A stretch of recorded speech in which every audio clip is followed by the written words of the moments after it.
Zenbakien deskonposaketan oinarritutako algoritmoetan, kenketa nola egiten den aztertuko dugu. Vale.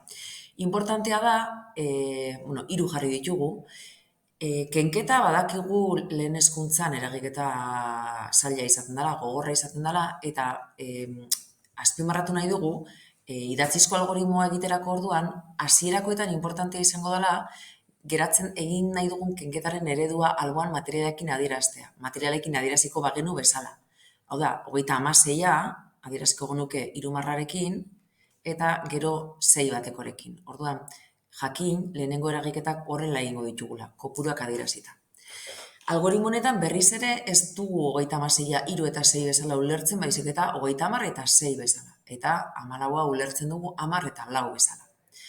Eta orduan kenketa honetan, jardungo genuke horri begiratuta. Orduan, 30-ri 10 kendu behar dizkiogunez, hemen 10eko barra bat kenduko genuke, eta honakoa geratuko litzaiguke 20, eta orduan hemen 20 idatziko genuke.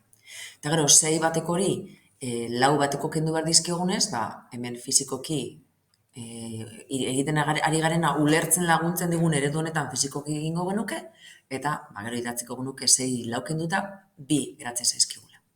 Hemen, gauza bitxi bat egin behar dugu orain, kenketa baten batuketa egin behar dugu. Izan ere, ulertu behar dugu, 30-rei 10 kendu dizkigula eta 20 geratu zaizkigula, eta 6-ri 4 kendu dizkigula eta 2 geratu zaizkigula. Hau da, 20 eta 2 haue geratu zaizkigula, eta orduan, 22 geratu zaizkigula.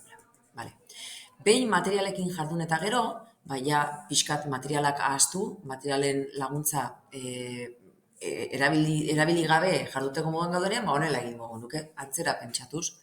80-ri 30 kendu behar dizkiogu, eta 50 dauzkagu hemen, eta 4-ri 2 kendu behar dizkiogu, eta 2 geratzen zaizkigu.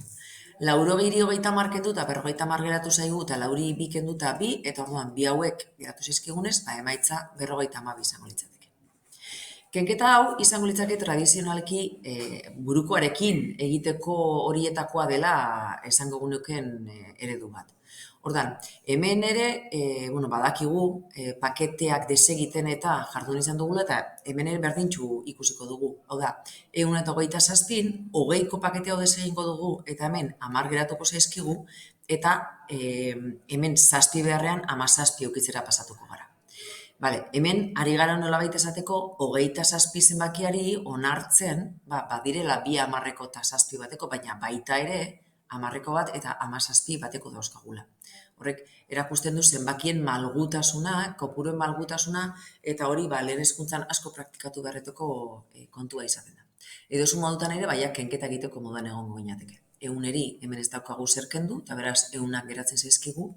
10 hauei 10ak kenduko dizkigu, eta beraz 0 geratuko zaizkigu. Eta 17-ri 8 kenduko dizkigu, eta 9 geratuko zaizkigu. 100, 0 eta 9 geratu zaizkigunez, emaitza 100 eta 9 izango litzateke.